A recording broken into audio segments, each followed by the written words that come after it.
নতুন শিক্ষার্থী এন্ট্রি দেওয়ার জন্য প্রথমে যে কাজ করতে হবে, আইডি পাসওয়ার্ড দিয়ে লগ ইন করে নেবেন। এরপর চলে যাবেন ড্যাশবোর্ডে গিয়ে প্রেস করে দিবেন। প্রেস করার পর প্রাথমিক নির্বাচনে প্রেস করবেন, পেয়ে যাবেন নতুন শিক্ষার্থী এন্ট্রি। এই নতুন শিক্ষার্থী এন্ট্রি অপশনে প্রেস করে দিবেন। যখনই প্রেস করে দিবেন এখানে চলে আসবে শিক্ষাবর্ষ, কোন শিক্ষাবর্ষের জন্য আপনি শিক্ষার্থী এন্ট্রি দিবেন এবং এখানে অর্থ বছরটা চলে আসবে।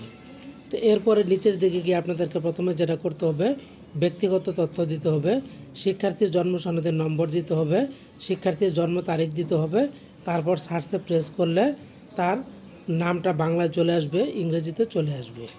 ডান পাশে পাবেন সার্চ অপশন, এখানে প্রেস করে দিবেন, তাহলে তার নাম এবং তার ইংরেজি নাম চলে আসবে। এরপর ভাই বোনের সংখ্যা দিবেন, সে ক্ষুদ্র নৃগোষ্ঠী কিনা এখান থেকে সিলেক্ট করে দিবেন। তারপরে জাতীয়তা, তারপর শিক্ষার্থী এবং এখানে তার জন্মস্থান কোন জেলা নির্বাচন করে দিবেন। বাবা মায়ের এনআইডি কার্ডের নাম্বার দিবেন, দেওয়ার পর খুঁজুনে প্রেস করে দিবেন। বাবা মায়ের ইংরেজি নাম অটো চলে আসবে। তারপর মায়ের মোবাইল নাম্বারটা দিয়ে দিবেন। মায়ের তথ্য দেওয়ার পর এবার চলে যাবেন পিতার তথ্য, পিতার এনআইডি নম্বর দিবেন, পিতার জন্ম তারিখ দিবেন। দেওয়ার পর খুঁজুন বাটনে প্রেস করে দিবেন।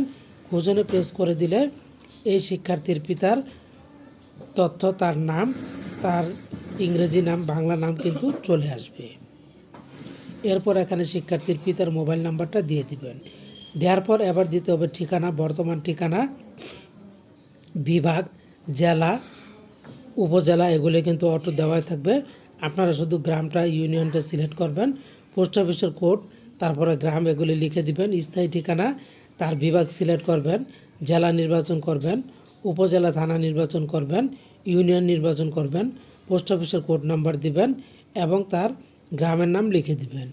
এগুলি দেওয়ার পর বর্তমান শিক্ষাগত তথ্য দিবেন, তার বিভাগ, জেলা, থানা, ক্লাস্টার, এগুলি দেওয়াই থাকবে।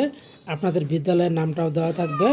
আপনারা এখান থেকে তার শ্রেণী নির্বাচন করে দিবেন, শিফট নির্বাচন করে দিবেন, শাখা নির্বাচন করে দিবেন এবং ওই শ্রেণীতে শিক্ষার্থীর রুল কত, রুলটা বসিয়ে দিবেন। এই কাজগুলি এখানে করে দিবেন। করে দেওয়ার পর তারপর আপনারা চলে যাবেন নিচের দিকে গেলে তার অভিভাবকের তথ্য দিবেন। যদি পিতামাতা না থাকে তাহলে অভিভাবকের তথ্য দিবেন, এনআইডি দিবেন, জন্ম তারিখ দিবেন, খুঁজুনে প্রেস করবেন এবং তার মোবাইল নাম্বার দিয়ে দিবেন।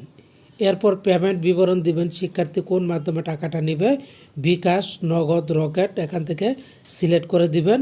সিলেক্ট করে দেওয়ার পর রাউটিং নাম্বারটা অটো চলে আসবে। যদি না আসে তাহলে আপনারা বাম পাশে পেয়ে যাবেন খুঁজুন নামের অপশন, এই খুঁজুনে প্রেস করবেন, তাহলে চলে আসবে। খুঁজুনে প্রেস করে দেওয়ার পর আপনাদেরকে যেটা করতে হবে, এরপর এখানে দেখবেন সংরক্ষণ নামের অপশন, এই সংরক্ষণে প্রেস করে দিবেন। প্রেস করে দিলেই কিন্তু সংরক্ষণ হয়ে যাবে।